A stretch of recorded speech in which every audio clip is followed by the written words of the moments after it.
कुछ दिनों पहले मैंने एक आर्टिकल पढ़ा जिसमें देखा कि दुनिया की जो सबसे पुरानी कंपनी है वो एक जापान बेस्ड कंपनी है, कॉन्गो यूमी। 578 AD में शुरू हुई है और सबसे बड़ी बात है फैमिली ओन बिजनेस है। 2007 में उनको बेचा गया उस बिज़नेस को, लेकिन 1400 साल से ऊपर एक फैमिली ने चलाया है।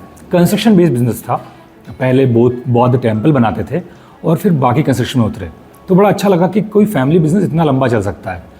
फिर मैंने चेक किया कि सेकंड ओल्ड बिजनेस कौन सा है, तो मालूम पड़ा 705 AD में चालू हुई एक होटल, वो भी जापान बेस्ड है, वो जो आज भी चल रही है, फैमिली ओन बिजनेस है और आज भी चल रहा है।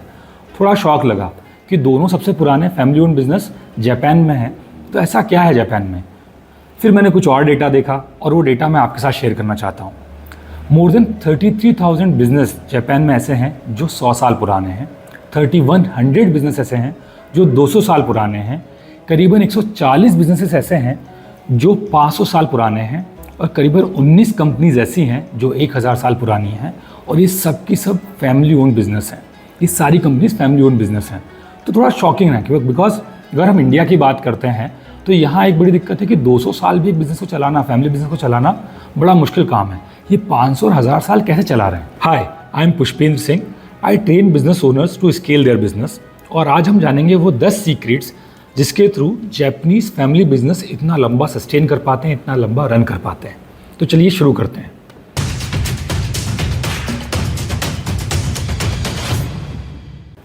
जो पहली चीज़ है, जो सबसे इम्पॉर्टेंट है कि जितने 100 साल 200 साल पुराने बिजनेस हैं, ये उन फील्ड में है, उन वर्टिकल्स में है जो 1000 साल 500 साल पहले भी इम्पॉर्टेंट थी और आज भी उनकी नीड है।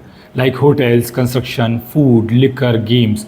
तो इन्होंने वो स्ट्रीम्स पकड़ी हैं जो कई सेंचुरीज तक चलती रहेंगी, जिनकी नीड मार्केट को या सोसाइटी को लगेगी। एंड बिकॉज ऑफ दैट इनके बिजनेस आज भी रन कर रहे हैं।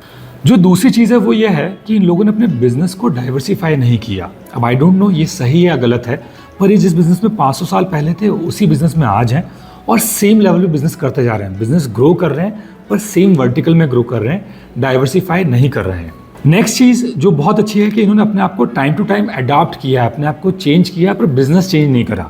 बहुत अच्छा एग्जांपल देता हूँ। आप निंटेंडो को जानते हैं, करीबन 200 साल पुरानी कंपनी है। इन्होंने गेम कार्ड से काम शुरू किया था। गेमिंग कार्ड जो बच्चे खेलते हैं ना, वो ये बनाते थे। वहाँ से इन्होंने काम शुरू किया, फिर ये वीडियो गेम्स में उतरे और आज वीडियो गेम में ये टॉप 3 कंपनीज में वर्ल्ड में आती है। तो इन्होंने अपने आप को चेंज किया पर अपनी इंडस्ट्री को चेंज नहीं किया। जो अगला पॉइंट है वो बड़ा अच्छा है। इन्होंने क्या किया, जो प्रोसेसिंग सिस्टम है वो डिज़ाइन किए। किसी भी ऑर्गेनाइजेशन को आप बिना प्रोसेस और सिस्टम के लंबे समय तक रन नहीं कर सकते। लेकिन एक बहुत खास बात है, इन्होंने उन प्रोसेस और सिस्टम को ट्रेडिशन बना दिया। इन्होंने उसको ट्रेडिशन बोला, ट्रेडिशन समझ के अगली जनरेशन को पास किया और आज तक सेम सिस्टम और प्रोसेस फॉलो किए जाते हैं और सेम लेवल का प्रोडक्ट, सर्विस और एक्सपीरियंस उन बिजनेसेस में इनको मिलता है। एक और बहुत खास बात है, इन सारे बिजनेसेस में कुछ ना कुछ कोर वैल्यूज़ हैं। हर बिज़नेस की कुछ कोर वैल्यूज़ हैं। मैं हमेशा हर एंटरप्रेन्योर को कहता हूँ कि अपनी कोर वैल्यू डिफाइन करें सो दैट कोई कल्चर डेवलप हो सके अपने बिजनेस में, सेम माइंडसेट के लोग आपके साथ जुड़ सकें, आपको फॉलो कर सकें, आपके बिजनेस को ग्रो कर सकें। और हर जापानीज़ कंपनी के अंदर कुछ कोर वैल्यूज़ इन्होंने सेट कर रखी है जिनको ये कभी डेविएट नहीं करते और नेक्स्ट जनरेशन में पास करते हैं। जो इनका 6th सीक्रेट है वो काफ़ी खास है और बिल गेट्स भी उसको फॉलो करते हैं। वो है अ बिग कैश रिजर्व। ये बुरे समय के लिए कैश बचा के रखते हैं। जनरली हम लोग क्या करते हैं, जैसे ही पैसा आया कुछ ना कहीं इन्वेस्ट कर दिया, कुछ ना कुछ नया ले लिया। पर जापान में ऐसा नहीं है। इनकी कंपनीज़ के पास बहुत बड़ा कैश रिजर्व रहता है फॉर रिसेशन। जब भी इंडस्ट्री अच्छा परफॉर्म नहीं कर रही है तब बिज़नेस को सस्टेन करने के लिए। और बिल गेट्स भी यही करते हैं। बिल गेट्स के पास शायद 1 साल या 18 महीने का कैश रहता है कि अगर उन्होंने एक पैसा भी नहीं कमाया तब भी सारी सैलरी और सारी खर्चे निकाल सकें, इतना पैसा वो सेव करके चलते हैं। और जापान यही चीज़ फॉलो करता है। बिकॉज ऑफ दैट आज तक इनके बिजनेस कभी भी रिसेशन में या जब परफॉर्म नहीं कर पाए, इंडस्ट्री अच्छी नहीं है, तब डूबे नहीं। एक और खासियत है जापानीज फैमिली बिजनेसेस में, ये अपनी नेक्स्ट जनरेशन को बहुत शुरुआती दौर से ट्रेन करने स्टार्ट कर देते हैं। मतलब बच्चा 10-12 साल का हुआ तब से बिज़नेस की ट्रेनिंग मिलने लगती है। सो कोर वैल्यू समझाते हैं, प्रोसेस सिस्टम बताते हैं, उसको समझाते हैं कि उनकी फैमिली लेगेसी है जिसे उसको आगे बढ़ाना है। तो जब उनकी नेक्स्ट जनरेशन बिजनेस में आती है तब तो वो लगभग हर चीज़ बिजनेस के बारे में जानती है और गलती करने के चांसेस बहुत कम हो जाते हैं। जो अगला सीक्रेट है वो काफ़ी अच्छा है। इनके यहाँ पर अगर 4 सिबलिंग 5 सिबलिंग है तो इसका मतलब नहीं है कि सब में बराबर बिजनेस बटेगा।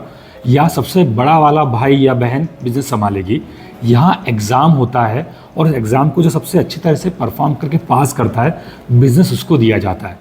तो इससे एक बहुत बड़ा बेनिफिट होता है कि बिज़नेस गलत हाथों में नहीं जाता। ये चेक करते हैं कि हमारे नेक्स्ट जनरेशन में कौन सबसे अच्छा बंदा है जो बिज़नेस को ग्रो कर सकता है, और फिर बिज़नेस उसको देते हैं, वो लीड करता है। And because of that business ख़राब होने के या बिज़नेस डूबने के चांसेस बहुत कम हो जाते हैं।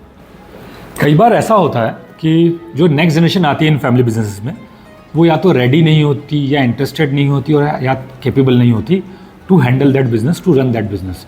तो ये लोग सेम इंडस्ट्री में से किसी अपनी खुद की कंपनी में से किसी एक को अडॉप्ट करते हैं और पूरा बिजनेस उसको ट्रांसफ़र करते हैं।